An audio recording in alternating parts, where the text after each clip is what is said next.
الهجرة رحلة هادينا حمل الإسلام لنا دينا الهجرة رحلة هادينا حمل الإسلام لنا دينا فسلام الله على الهادي والكون يردد آمينا. Saya pemateri pertama yang bagian A itu pola berpikir ilmiah dan ilmiah. Pola berpikir ilmiah itu berlandaskan fakta, logika, dan metode ilmiah. Prosesnya itu melalui observasi, perumusan masalah, hipotesis, eksperimen, analisis, lalu kesimpulan. Ciri utamanya adalah objektif, logis, sistematis, serta dapat diuji ulang oleh siapa saja. Contohnya itu penggunaan uji klinis untuk menilai efektivitas obat. Bukan hanya berlandaskan suka atau tidaknya. Manfaatnya adalah menghasilkan pengetahuan yang akurat, konsisten, serta bisa digunakan secara universal. Baiklah, poin selanjutnya itu, poin B itu hakikat, tujuan, dan fungsi penelitian ilmiah. Yang pertama itu hakikat penelitian. Penelitian pendidikan adalah proses sistematis, terencana, dan ilmiah untuk mengumpulkan analisis dan menginterpretasikan data tentang masalah pendidikannya. Tujuannya adalah bukan hanya mengetahui fenomenanya saja, tetapi juga menemukan solusi, mengembangkan teori, serta meningkatkan kualitas pembelajaran dan kebijakan pendidikan. Yang kedua itu ada tujuan penelitian. Menemukan solusi permasalahan pendidikan, misalnya rendahnya motivasi belajar, meningkatkan kualitas pembelajaran dengan metode dan teknik yang lebih efektif. Mengembangkan teori pendidikan yang relevan dengan zaman sekarang. Menilai dampak kebijakan pendidikan, apakah sesuai dengan target?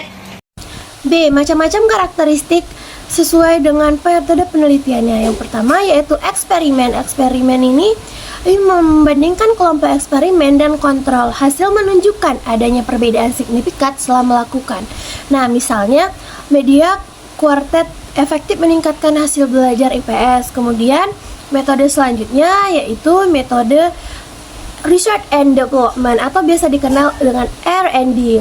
Fokus pada pengembangan produk atau media pembelajaran. Contohnya media ular tangga edukatif. Nah, ini terbukti meningkatkan minat membaca siswa kelas 1. Metode selanjutnya yaitu metode korelasi. Nah, metode korelasi ini mengukur hubungan antar variabel. Misalnya, korelasi metode demonstrasi dengan hasil belajar pendidikan agama Islam, hasilnya ada hubungan kuat dan signifikan di antara demonstrasi dengan hasil belajar. Kemudian mixed method. Nah, mixed method ini terbagi menjadi dua, yaitu sekuensial dan konkoret. Nah, sekuensial dan konkoret ini menggabungkan data kuantitatif dan kualitatif untuk pemahaman lebih lengkap.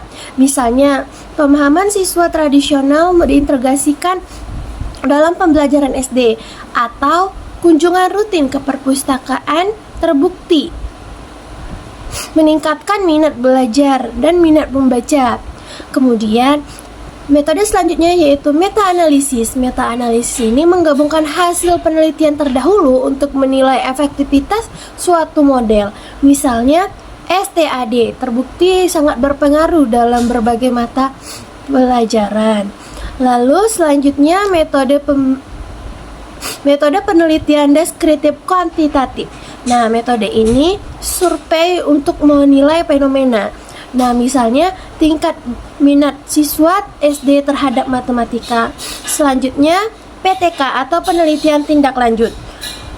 Penelitian tindak kelas. Nah, dilakukan guru untuk memperbaiki hubungan pembelajaran siswa di kelas. Misalnya, metode group investigation terbukti meningkatkan kemampuan siswa mengemukakan pendapat. Selanjutnya, yang terakhir yaitu metode kualitatif.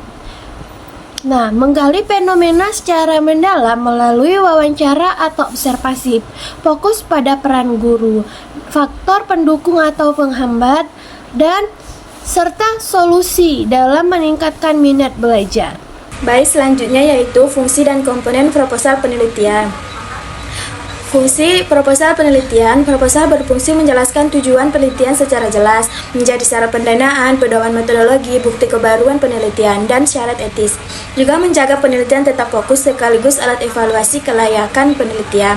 Selanjutnya, komponen proposal penelitian.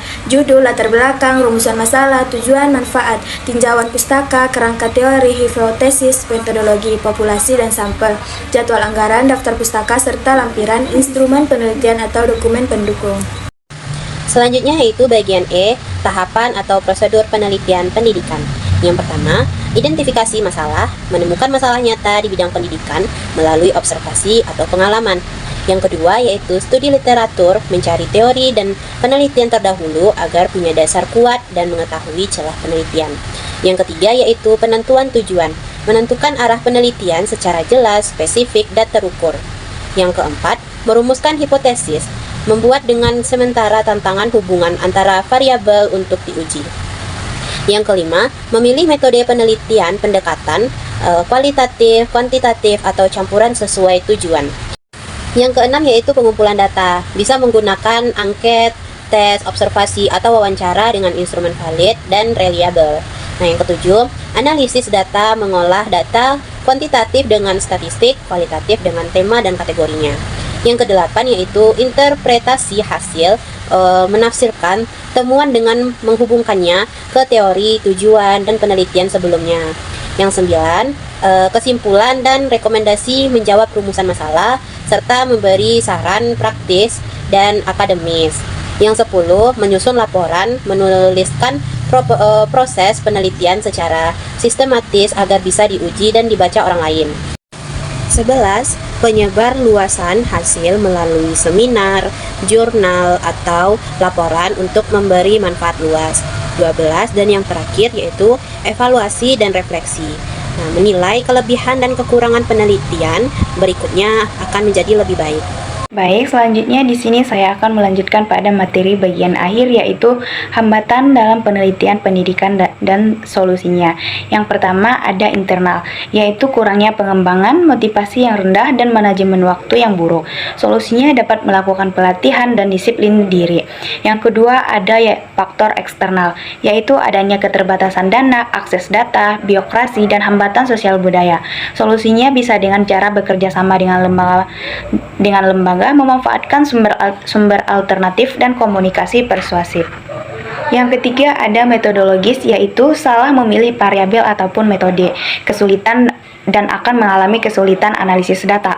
Solusi yang dapat dilakukan yaitu adalah melakukan perencanaan yang matang dan konsultasi pada ahli ataupun pelatih analisis.